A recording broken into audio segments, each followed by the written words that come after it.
Olá, boa noite a todos os nossos seguidores. Mais um Fórum Tira Dúvida que estamos iniciando aqui para tirar a dúvida de um seguidor a respeito do autismo. Se o autismo tem direito ao BPC.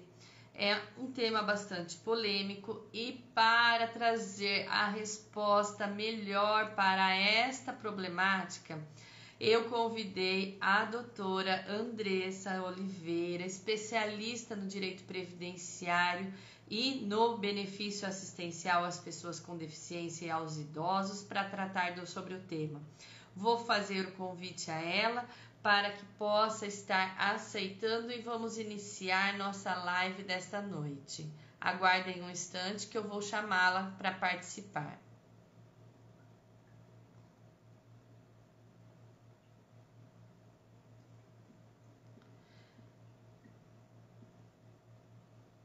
Enviei o convite para a doutora Andressa e logo que ela aceitar, nós vamos estar iniciando. Olá, doutora, boa noite. Tudo bem? Tudo bem, e você? Tudo jóia. Eu estava aqui mandando já o convite para os meus alunos, né, para eles poderem participar também aqui essa noite. Bacana. Agradeço desde já pela doutora ter aceito o nosso convite para esse fórum Tira Dúvida deste tema que chega muito ao nosso canal aqui a respeito, porque desde que eu comecei a fazer meu estágio na faculdade, eu fui atuar na PAI da minha cidade. Por lá eu fiquei 10 anos e depois também fiquei mais 10 anos prestando assessoria para a escola dos autistas aqui da minha cidade. Então, eu falo que não foi o direito que me escolheu, foram as pessoas com deficiência. Tanto é que até hoje trabalho com isso, mas hoje num hospital psiquiátrico, sou curadora de todos aqueles que não têm essa assistência às famílias. Então, quando surgiu essa dúvida sobre o autista, não tive dúvidas em convidar a doutora, até porque já fiz um dos seus cursos sobre o benefício, também já adquiri suas obras. Eu falei assim, mais especialista do que ela para tirar essas dúvidas, não tem. Fiquei imensamente contente da doutora ter aceito.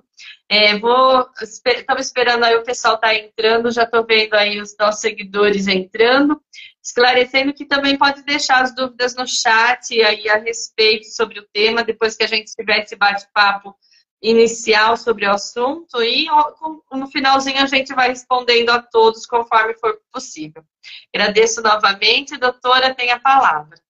Obrigada, Fernanda. Eu que agradeço o convite, né? O carinho, a admiração, e é recíproco também. Que legal saber um pouquinho da sua história. E vamos desmistificar aí essa situação em relação ao BPC das pessoas com autismo, né? Para trazer um pouco mais de conhecimento e entender em quais situações isso é possível. Porque muitas vezes chegam e perguntam, bom, basta somente o diagnóstico? A gente sabe que não é assim, né? O benefício assistencial, ele tem alguns requisitos aí, importantes requisitos a serem cumpridos.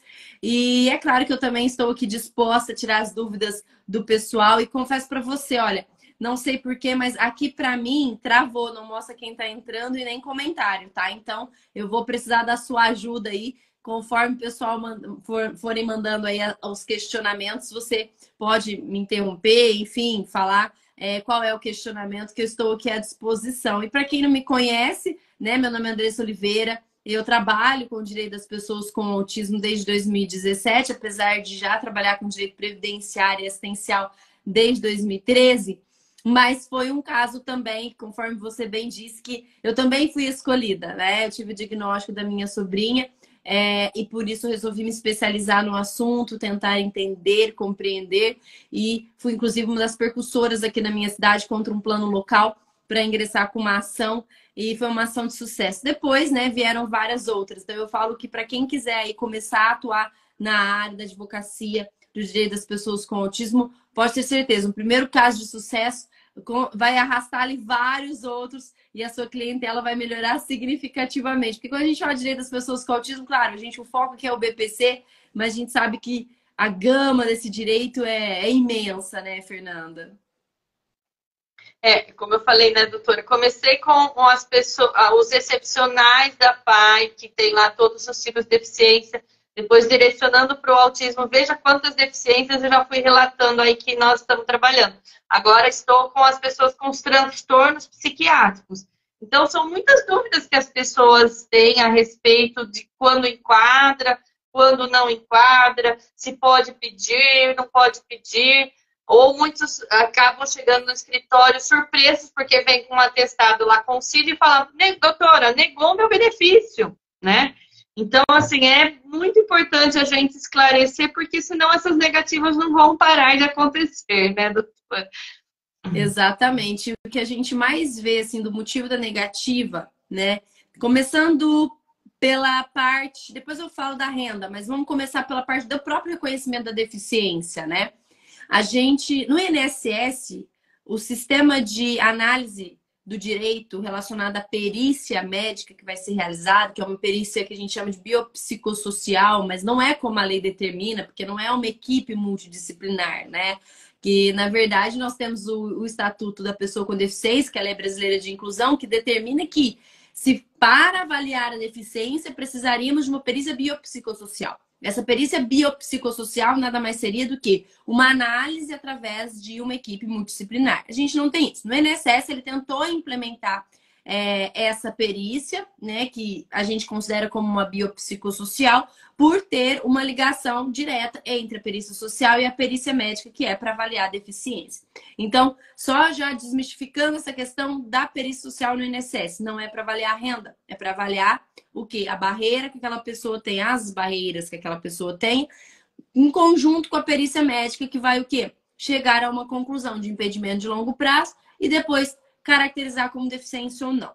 E por que eu digo isso? Porque no INSS, né, quando a gente tem lá a avaliação da portaria número 2 de 2015, existem alguns questionamentos. E onde a pessoa com autismo normalmente ali, ó, é pega naquele ponto do quê? Das funções do corpo. Então vamos entender.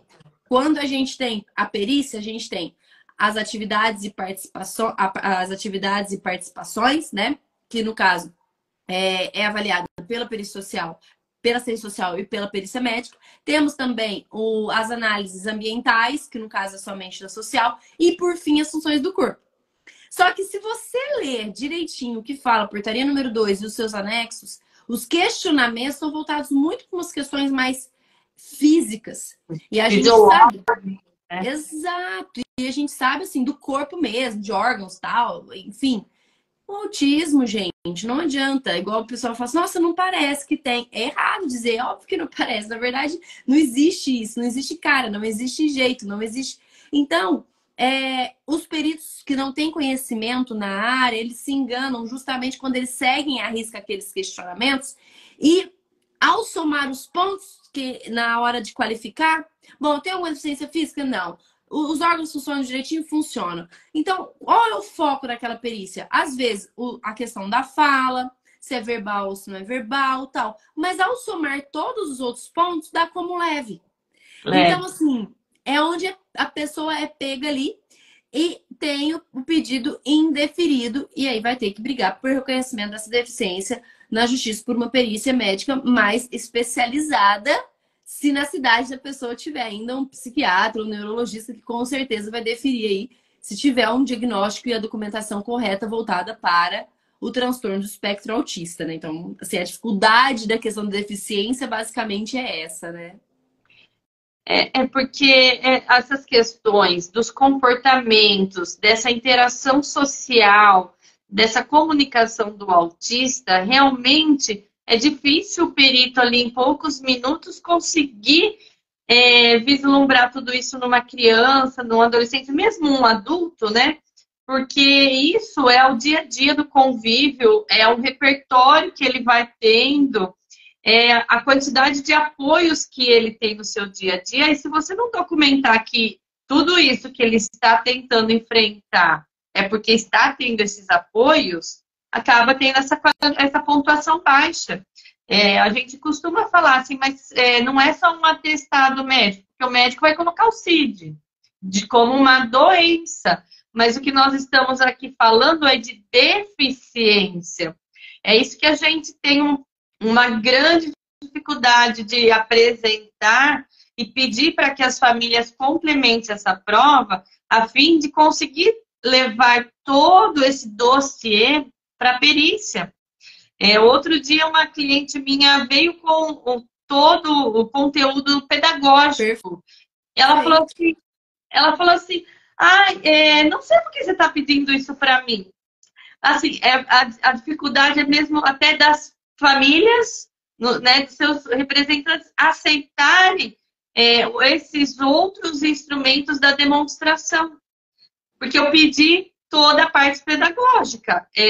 O autismo, na parte pedagógica, eu que trabalhei para uma escola, eu sei o quanto é totalmente diferente para que esse ensino seja adquirido por uma pessoa com autismo. Totalmente, o ensino é diferente. Me recordo desses 10 anos trabalhando na escola, haviam salas que no máximo podiam ter 4 alunos. Isso não é um diferencial, não chega a ser uma barreira social, tanto de comunicação, tanto do desenvolvimento escolar de uma criança, que só pode ter 4 na sala. Veja como é difícil. Sendo que a sala com 4, somente não podia ter somente o professor, tinha que ter um professor e um monitor, veja. 2 profissionais da área, especialistas, para dar conta só de 4 crianças. Veja quanto essas crianças, adolescentes, exigem dessa parte pedagógica para que elas possam ter algum aproveitamento. E se você não conseguir demonstrar isso, vai achar que não existe uma barreira nessa parte do desenvolvimento educacional. Exatamente. Ou a gente tem, às vezes, a gente se depara com clientes que às vezes sentem essa dificuldade, vamos assim dizer, de ir atrás dessa documentação. Mas só esse relatório não basta, né? Então a gente fala, olha, o ideal é realmente ter o quê? Conforme você disse, esse histórico pedagógico, uma declaração da escola, que seja o histórico ali do desenvolvimento daquela criança. As terapeutas vão ajudar muito, caso faça alguma terapia, né? Fazer um relatório, enfim. Porque a comparação, principalmente quando a gente fala de criança, ela deve ser feita de acordo com a outra criança também, né? Então, no INSS, eu vou dizer que é mais tranquilo essa questão de comparação, até porque a própria portaria número 2 traz os questionamentos são feitos para os menores de 16 e para os iguais maiores de 16. São questionamentos distintos. Por incrível que pareça, o INSS nesse ponto é até mais avançado que na justiça. Porque na justiça, às vezes, a depender do perito, ele vai colocar se tem capacidade ou não para o trabalho. Ele não vai nem observar, às vezes, quantos anos aquele autor tem, né? Então, não está incapaz para o labor, não está incapaz para o trabalho, mas não observa, muitas das vezes, que, a depender do processo, ele se trata de uma criança. Mas isso é melhor discutível num processo judicial, porque a gente tem a possibilidade de impugnar aquele laudo, né? De fazer um recurso, enfim, fazer uma sustentação oral. Inclusive, eu falei, né, sobre ontem que eu fiz uma sustentação oral, eu acho de suma importância. No INSS a gente esbarra em alguns bloqueios que quando sai o laudo a gente não tem como impugnar, a gente não tem como, né, debater ou fazer pedidos de esclarecimentos para aquele perito, por exemplo, do INSS. Então a gente tem que colocar isso na balança e avaliar aí, nesse caso, o que é mais vantajoso, né? A doutora passou um aspecto importante dessa questão da perícia judicial, mas aí está a importância do especialista, porque o perito judicial só vai avaliar aquilo que você for perguntar. Se realmente só chegar lá para esse perito judicial aquelas perguntas padrões do Manual da Justiça Federal, realmente vai vir perguntas totalmente distintas daquela realidade do autor da ação. Então, o especialista vai saber perguntar a respeito dessas barreiras educacionais, sociais, dessas interações com as demais pessoas, a afetuosidade, que é um traço muito marcante do autista. Eu vejo muitas mães falando para mim, mas o meu filho não me abraça.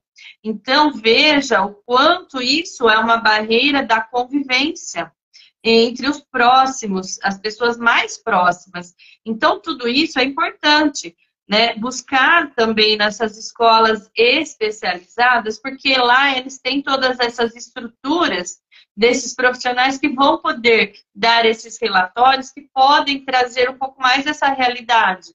Hoje, nós sabemos que a Secretaria da Educação exige que uma escola especial de autista só tenha o seu regular funcionamento com terapeuta ocupacional, com psicóloga. Então, todos esses profissionais numa escola especial poderão ajudar essa família a buscar esses elementos para levar para o INSS poder avaliar de forma completa. Porque, como a doutora disse, a portaria tem os instrumentais que pode fazer essa pontuação. Mas se você não levar conhecimento naqueles poucos minutos que o perito tem com a criança respondendo uma ou duas perguntas lá, ele vai achar que a interação tá boa. Infelizmente, né? Pelo tempo que tem, é sagrado mesmo essa questão de apresentação da documentação. E uma coisa que eu até falo para as mães, viu, Fernanda? Eu falo assim, as mães às vezes ficam preocupadas da criança incomodar ou agir de alguma forma que seria inadequada, mas eu sempre falo, deixa a criança à vontade. Não coloque, às vezes, no celular ou no tablet, fica quietinho, fica, a mamãe vai conversar com o médico. Não. Na realidade, tem que deixar a criança mais à vontade possível. Eu tive uma mãe que até assim, hoje a gente ri, mas é claro que a gente sabe que é uma situação séria. Mas a gente ri porque o benefício foi concedido, óbvio, então a gente já ficou feliz por isso, mas a condição em que o benefício foi definido foi engraçado. Porque ela falou assim, ai, Andressa, eu fiquei com uma vergonha. A minha filha não parava de andar na sala, de repente ela foi lá e puxou o cabelo da perita. Aí eu peguei e falei, eu falei para você que não era para deixar celular justamente por isso. Às vezes esse fato foi um fato, às vezes, determinante que a perita começou a observar como era aquela criança naquele ambiente. Ela percebeu ali, às vezes, em 5 minutos, que aquela criança estava ali inquieta, aparentou ter algumas características, algumas estereotipias típicas da pessoa com autismo. Isso, às vezes, até ajudou, né, na hora de fechar ali a questão da perícia médica. Então, é uma orientação também que a gente tem que dar para os pais de como deve se portar na perícia e também quais documentações levar. Mas a gente sabe também, né, Fernanda, que a questão da renda, ela esbarra muito e é muito diferente também no administrativo judicial, né? Nós sabemos que isso, às vezes, nós conseguimos uma questão melhor, até mesmo no administrativo, do que no judicial, justamente porque o conjunto dos integrantes do grupo familiar no administrativo é visto conforme está previsto em lei, né? Objetivamente, judicialmente, a gente tem uma ampliação do conceito de família, do amparo, do suporte dos deveres dos pais, assistir os filhos e dos filhos assistir aos pais. Nós temos visto muitas decisões a respeito disso, né? Então, a gente tem que orientar bastante dessa questão, não só da parte administrativa pelo cadastro único, mas também da esfera judicial, que pode vir dessa pesquisa de quem não está no mesmo teto, né? Não é assim, doutora, por aí também? Exato. Aqui eu tenho pontos positivos e pontos negativos. Os negativos, no caso, são esses pontos que você bem colocou, que realmente na justiça a gente tem uma análise mais extensiva do conceito de família, diferente do INSS, que tem uma análise restritiva, que segue a própria LOAS, também a portaria número 3, que traz quem não faz parte do grupo familiar.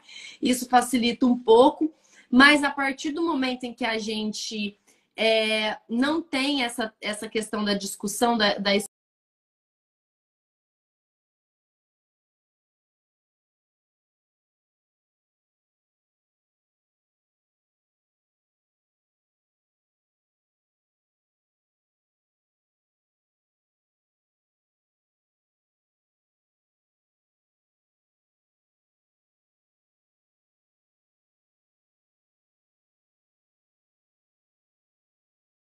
Olá, problema aqui na conexão, já estou chamando a doutora Andressa novamente.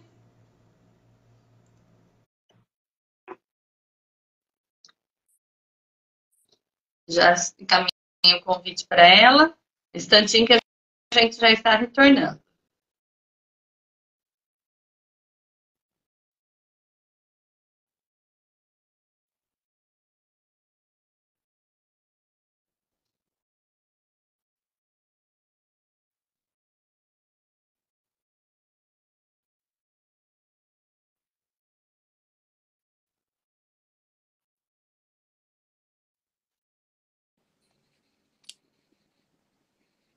Oi, retornando. Pronto, Pronto. pronto. Voltamos. Problemas técnicos que acontecem.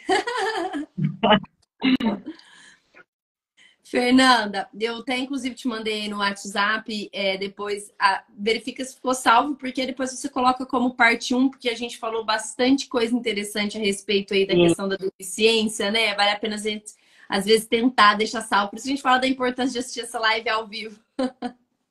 isso aí.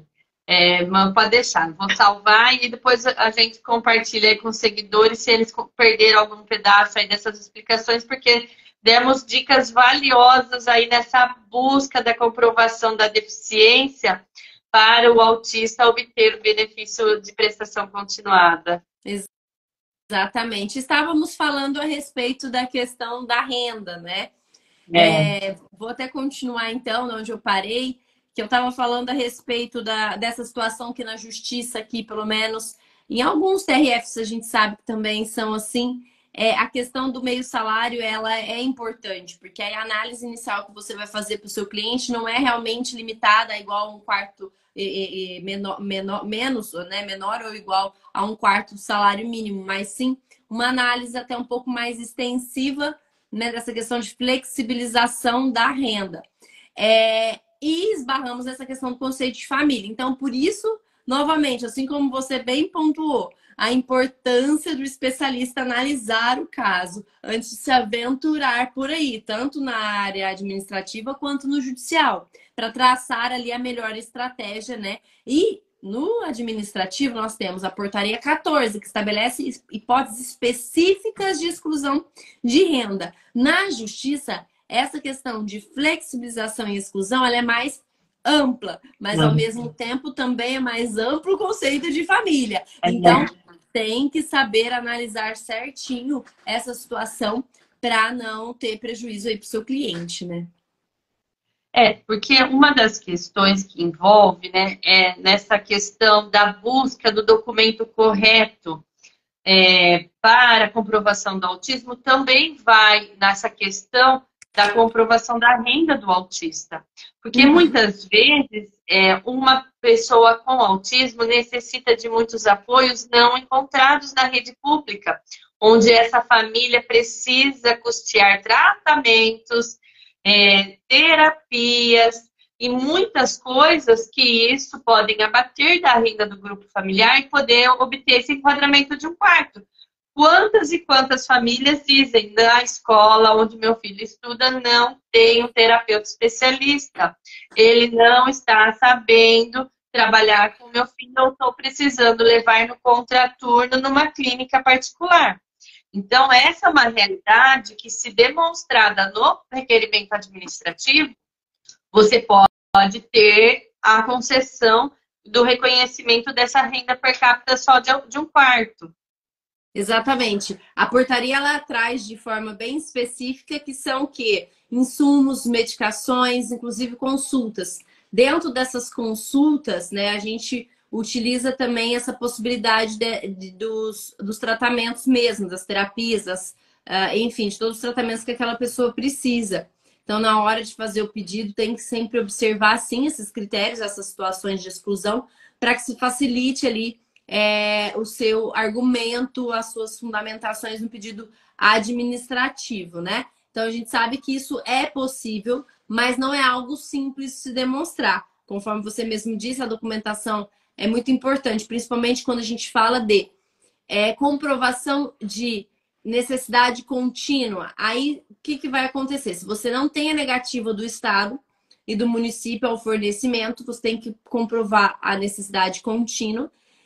Você tem que comprovar, se for o caso, você não tiver ali essa negativa, mas se você comprovar que a necessidade contínua os 12 últimos meses, mas eu não tenho os 12 últimos meses porque a criança ainda é novinha, faz tratamento faz pouco tempo, né? Então aí você vai ter que se utilizar das documentações que tem, ou então o que é mais fácil, eu sempre oriento fazer dessa forma. Faça um requerimento administrativo para a Secretaria de Saúde, para o Estado, para o município. Muitas das vezes eles não vão ter realmente como fornecer, principalmente a carga horária necessária para aquela criança.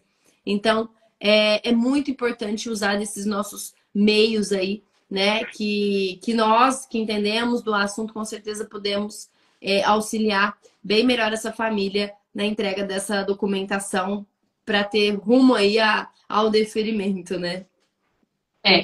Eu cito e me identifiquei até mesmo com o seu livro falando sobre essa questão da busca correta por essa documentação, porque realmente nós fazemos esse trabalho junto às famílias de orientar, de entregar ofícios, de fazer esses requerimentos via prefeitura, Secretaria de Estado da Saúde, para fins de poder formar esse dossiê completo para que possa fazer essa comprovação da inexistência do serviço especializado na rede pública e também de que isso tem um custo no particular, através das clínicas, e o quanto o médico faz de prescrição para isso, porque muitas vezes o médico só faz a orientação, seu filho precisa da terapeuta, da psicóloga, mas se realmente ele coloca isso lá no relatório médico, colocando a carga horária das terapias necessárias, semanais, mensais, de que isso é uso contínuo, faz total diferença na hora da análise do INSS, não só do reconhecimento como impedimento de longa permanência, pela questão do uso contínuo, mas também do abatimento da renda, né, doutora? Exatamente, é de suma importância toda essa preparação inicial, né? Não sair aí fazendo pedido e distribuindo ação sem ter toda essa preparação realmente para conseguir flexibilizar e deduzir da renda alguns gastos como esses, né? Então é realmente bem importante. Tem uma advogada aqui perguntando para nós, doutoras, se mãe recebe aposentadoria e pensão, ambos de um salário mínimo e a filha tem problemas mentais e câncer de mama, será que dá o BPC LOAS? Então, pelo que eu estou entendendo então desse questionamento, moram as duas e a mãe tem 2 benefícios. A lei da LOAS, no artigo 20, parágrafo 14, 15, ela traz uma hipótese de exclusão, mas, atenção, né? É o que a gente está vendo aí na prática. A hipótese de exclusão é de um benefício previdenciário ou assistencial no valor de um salário mínimo e a pessoa tem que ter mais de 65 anos ou ser pessoa com deficiência que receba este benefício, que essa renda vai ser excluída do cálculo. Consequentemente, a depender da idade desta mãe, se ela tiver menos de 65 anos, ambos os benefícios serão considerados. Se estiver mais, também, infelizmente. Por quê? Porque teria que ter apenas um benefício. Temos a possibilidade de argumentar através de uma tese, né, processual aí, uma tese jurídica, falando que a lei não especifica a quantidade de benefícios, então deveria excluir, porque ambos são um salário mínimo, se ela tiver mais de 65, um belo argumento. Vamos embora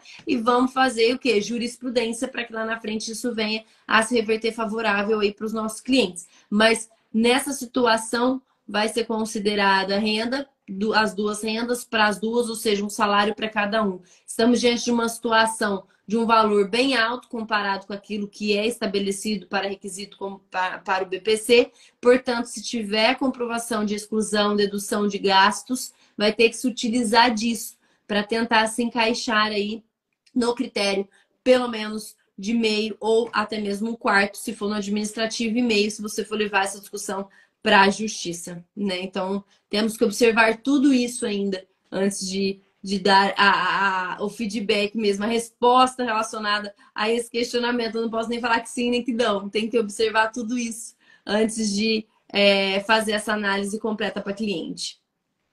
É como a doutora diz, essa entrevista é muito complexa.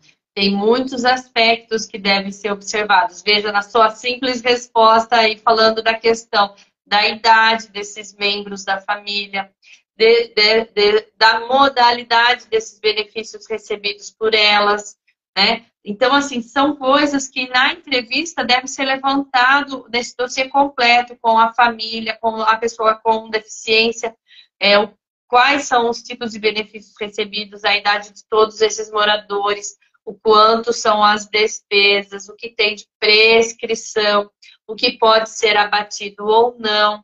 É claro que na jurisprudência a gente tem essa extensão até meio salário mínimo, mas aí nós estamos diante de um caso que ela está dizendo de 2 salários mínimos para 2 pessoas. Então, é muito acima daquilo que a nossa legislação entende da vulnerabilidade social. Então, é importante traçar uma entrevista completa com todos esses questionamentos, a fim de saber o que vai poder ser deduzido ou não, quais desses benefícios de salário mínimo vai sair, quais daqueles o INSS vai computar, porque senão, no final, o resultado não vai ser aquele esperado pelo cliente e pela advogada. Exatamente. E outra coisa que me deixou aqui pensando, porque eu já tive um caso desse tipo. Uma mãe veio me procurar justamente por conta disso. Eu verifiquei que a questão da renda não se enquadraria. E aí não sei se essa pensão que ela recebe é do próprio pai, porque às vezes se torna maior de idade e acho que não teria direito de pedir, né? Eu tive um caso de uma pessoa que já não era autismo, tá? Era uma outra deficiência. Na verdade, ele tinha uma invalidez e ele já era inválido antes do óbito desse pai. Só que a mãe pediu pensão só para ela porque ele até então tinha um BPC. Moral da história: a pensão era num valor superior, então ela não queria ali cortar também o BPC e recebeu os dois. Mas aí caiu na apuração de irregularidade, cancelou o BPC por conta da renda que a mãe recebia, entrou toda essa discussão. Quando eles me procuraram, eu vi que realmente não tinha como restabelecer por conta do valor da pensão. Então eu falei para ela o seguinte: olha, mas por que ele não foi habilitado nessa pensão? Qual que é a garantia que a senhora vai ter? Garantia que ele vai receber isso vitalício. Ah, ele recebe vitalício porque ele é uma pessoa com deficiência. E, inclusive, o próprio BPC da pessoa com deficiência dele já comprova essa situação. Ele é dependente também. E outra, vai aumentar ainda mais a renda. Porque aí o cálculo vai ter que ser na base de 100%, né? E não aquela cota de 50 mais 10 para cada dependente. Então, quando se tem uma pessoa com deficiência, vai para 100%. Como superava aí, era bacana, o valor superava o salário mínimo, nós conseguiríamos aumentar ele quase 40% daquele valor que 60% somente que a mãe recebia. Ela ficou impressionada e falou assim: nossa, então vamos para cima. Tá, fizemos o pedido, foi indeferido, fomos para a justiça. Você não acredita, no meio do caminho a mãe faleceu. Olha que história. Se nós não tivéssemos feito toda essa orientação, toda essa preparação, se bobear, essa pensão teria se perdido por aí. A família às vezes nem teria conhecimento de que aquele filho que ficou teria direito ao benefício. Só que já estava em discussão, fizemos a comprovação da deficiência, obviamente, de uma forma muito tranquila, não teve nem perícia na justiça, porque como já tinha perícia do BPC, como ele já era classificado como pessoa com deficiência antes do óbito, foi tudo bem tranquilo mesmo. Ele recebia, na verdade, esse BPC até antes da maioridade. Então, foi um processo que gerou o que para ele? A renda, né, no valor integral da pensão por morte daquele pai. Então, se esse questionamento que essa pessoa fez para nós, observe também isso, se não seria o caso de orientar a fazer o quê? Uma revisão. Ou incluir no valor da pensão essa pessoa com deficiência, verificar se isso causaria algum aumento da renda e também garantir para aquela pessoa essa estabilidade. Em caso de falecimento desta mãe, por exemplo, a mãe sabe que aquela pessoa que vai deixar para aquela pessoa aquela pensão que já era dela ou mesmo a aposentadoria dela, porque sim, poderá receber as duas pensões, tanto do pai quanto da mãe, no caso, se habilitar do pai aí agora. Não demora muito para analisar isso, porque é uma situação que pode mudar, com certeza, o destino dessa pessoa aí com deficiência, né? Eu tenho até um caso aqui no escritório e que no final de toda essa análise foi optado ficar somente com a pensão, justamente porque daí a pensão para a pessoa com deficiência vem de 100%. E até mesmo a minha cliente renunciou da parte dela da pensão, que daí deixou de descontar aqueles valores da soma entre aposentadoria e pensão. E o menino ficou com 100% e ela também voltou a ter 100% da aposentadoria dela. Então, essas análises é importante na questão da pessoa com deficiência, porque eles foram os menos afetados com a reforma da Previdência e talvez você consiga trazer alguma diferença da renda para eles nessa análise de incluí-los na pensão por morte. Isso é um aspecto muito importante mesmo. Tem outra colega aqui, doutora, perguntando: estou com um caso de senhor que faz hemodiálise 3 vezes na semana, mas a esposa dele possui a renda de um salário mínimo. E eles possuem 2 filhos já maiores de idade. Há chance de conseguir o BPC-LOAS? Tá, então vamos lá. Se esses filhos são maiores e trabalham, não há necessidade aí de colocá-los no CAD único. Então, vamos excluí-los se a renda atrapalhar alguma coisa, né? Já faz o cadastro único somente com os 2. No INSS, possivelmente não vai conseguir, porque aí nós temos um salário para 2. Mas na Justiça, grande chance sim de conseguir. Lembrando que na Justiça vai ter uma perícia social que vai na residência. Então, cuidado com esses 2 filhos aí. Eu falo que é uma estratégia que eu até brinco, né? Dependendo da idade do filho, já era para ter saído de casa. Agora, se esses 2 filhos não tiverem renda, ótimo. Aí vai dividir um salário para os 4, tá lindo e maravilhoso. Então tem que analisar aí essa questão de renda. Mas em relação à hemodiálise, mais uma vez, tem chance sim, porque eu tenho um cliente, inclusive, doutora, que ele faz hemodiálise, assim, já faz tratamento por conta de um transplante que ele teve e tudo mais. Se eu não me engano, já faz 3 anos. Então, assim, comprovando essa situação, que é um impedimento de longo prazo, que no caso seria ali 2 anos ou mais ali desse impedimento, é possível sim, quem faz hemodiálise também receber o benefício de prestação continuada, analisando todos esses critérios da renda também, conforme a gente falou aqui. Outra pergunta aqui: se a pessoa com autismo já adulta, para entrar com esse benefício, se precisa ter o curador? Não, né? Muitos confundem essa situação, né? Se é necessária a interdição, se é obrigatória a interdição. Não. Independentemente da situação da incapacidade ou até mesmo uma invalidez, a depender do benefício que for solicitar ao INSS, não é obrigatória a interdição. A interdição ela só vai ser realizada se aquela pessoa não tiver ali consciência ou não conseguir assinar alguma documentação. A gente sempre orienta, dependendo do grau. Então, eu já tive clientes, por exemplo, que tinha esquizofrenia, que tinha algumas outras deficiências intelectuais, mentais, enfim, que eu sugeri sim a interdição. Mas as pessoas com autismo, né, a depender ali do nível de suporte, se conseguir pelo menos ter uma mínima compreensão, conseguir assinar e tudo mais, não precisa obrigatoriamente de um curador. É claro que tendo uma ação de interdição e um laudo numa ação de interdição, isso sempre vai favorecer quando da análise da perícia, né? Então, tem que analisar aí se é o caso.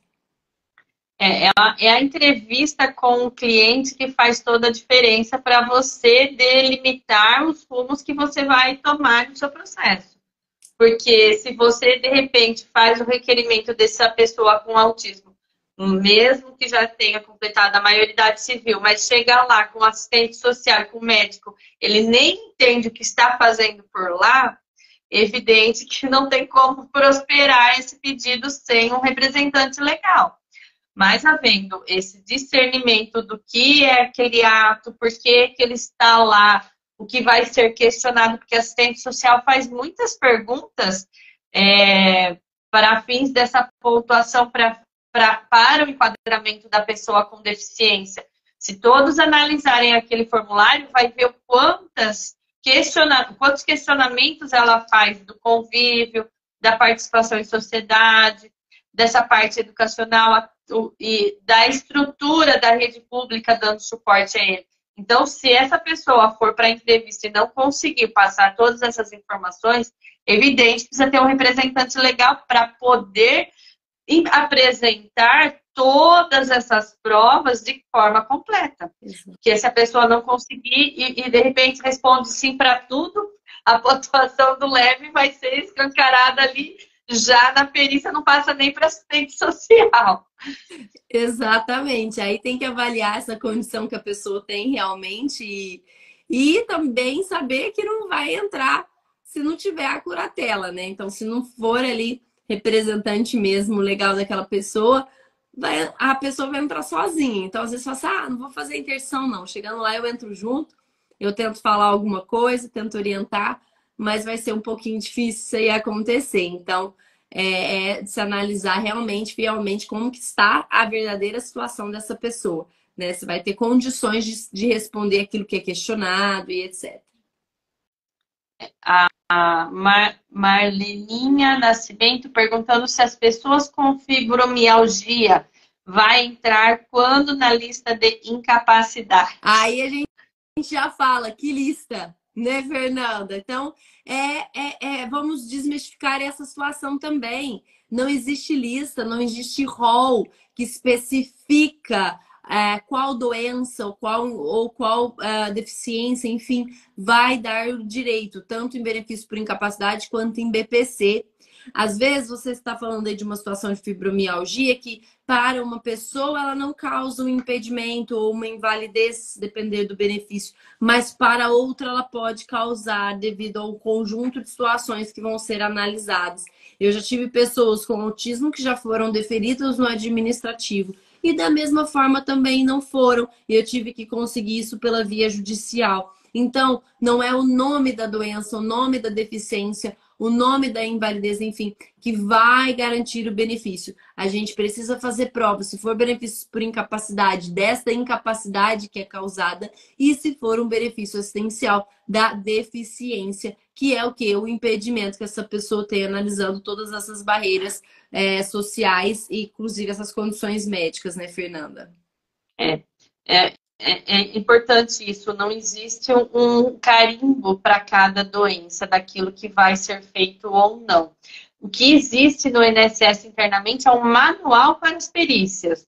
É um manual que ajuda na condução, mas esse critério de análise é subjetivo do perito, conforme a documentação apresentada e aquilo que você demonstrar que a repercussão daquela doença causa no seu organismo.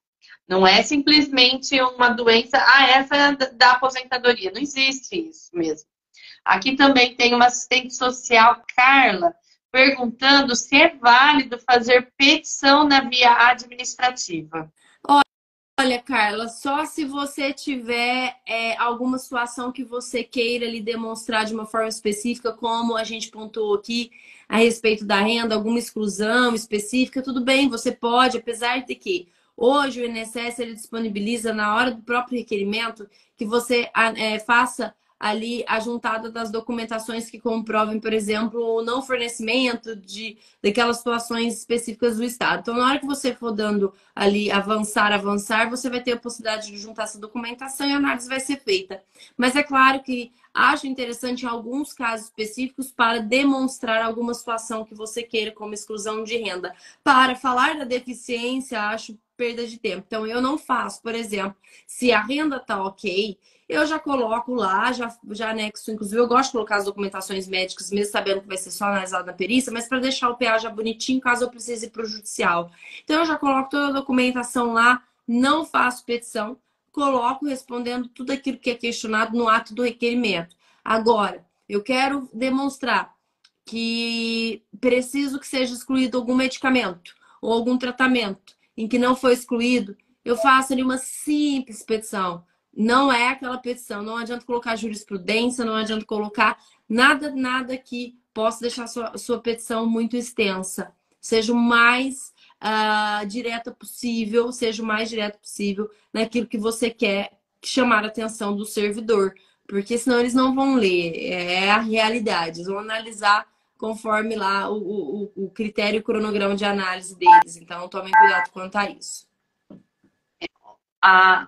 A Vânia Nascimento perguntando se o beneficiário com cegueira monocular também consegue 100%.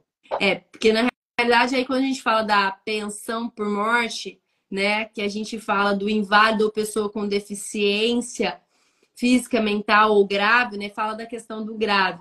É claro que eu defendo que sim, qualquer deficiência, então você tem que defender dessa forma também.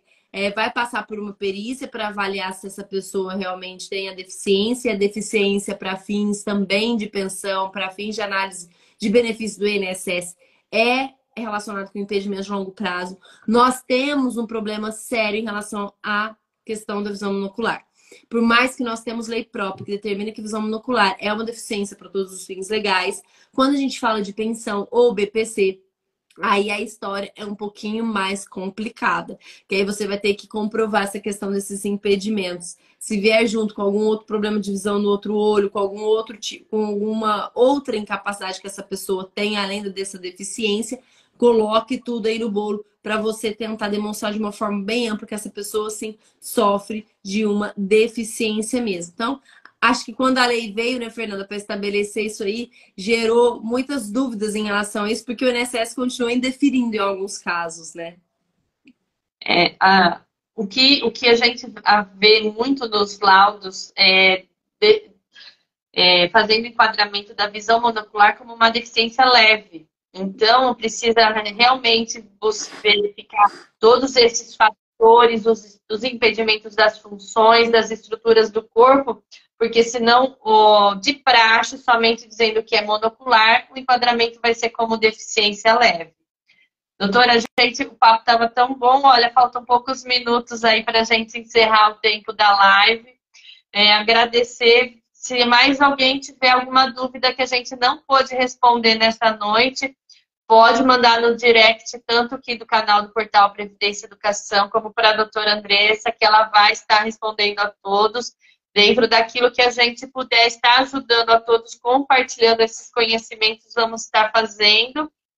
Que eu costumo brincar, mas eu acho que é uma frase que resume muito bem todas essas nossas interações. Juntos somos mais fortes, né? Com certeza, doutora. Muito obrigada. Então, eu só quero agradecer você e todos aqueles que estiveram aqui ao vivo com a gente, aqueles que vão assistir essa live gravada. Muito obrigada pelo carinho, pela confiança. Vamos juntos, né, ajudar e proteger mais famílias. Isso é o mais importante. Então, sucesso na sua carreira, no seu trabalho. Sucesso para aqueles que nos acompanharam aqui também, precisando. Eu estarei sempre aqui à disposição, viu? Uma boa noite para vocês. Bom, doutora, só fala um pouco do seu livro das pessoas com autismo para BPC. Claro, ó. Então já vou aproveitar que você me deu essa oportunidade, vou falar, tá até aqui na minha frente. Falar, sim, é né? Importantíssimo para todos aqueles que queiram conseguir vencer nessa área. Claro, obrigada. Olha, eu fiz esse livro com o maior carinho, tá? É o livro Como Garantir BPC para as Pessoas com Autismo. É claro que aqui eu dou dicas práticas e também teóricas para você profissional, tanto do direito, quanto também eu vi assistente social que estava aqui conosco essa noite, né? Porque aqui eu abordo tanto a parte administrativa, como também a parte judicial. Então, dou algumas dicas aqui importantes. O livro é bem completo, né? E eu abordei realmente de forma separada esse assunto. Ainda quero escrever sobre outros direitos das pessoas com autismo. Eu recebi esse convite bem bacana da editora Juruá e eu fiz com muito carinho, então, para vocês. E quem quiser adquirir, tem um preço super acessível, né? Tá lá no meu perfil, ou então, inclusive, nos meus stories. Olha lá, o Almada, grande, querido colega, e foi meu aluno, agora ele que dá cursos, viu? O Almada ali falou que tá esperando dele chegar. Almada, um grande abraço, meu carinho por você também. Então, quem quiser adquirir, é só entrar lá no meu perfil, que eu deixei o link nos stories hoje, mas também tá na minha bio. Eu agradeço o carinho, quem comprar, depois já posta e me marca. Aí. Boa noite a todos, agradeço a paciência aí com todos nós aqui. Boa noite, obrigada, doutora. tchau, tchau. Tchau.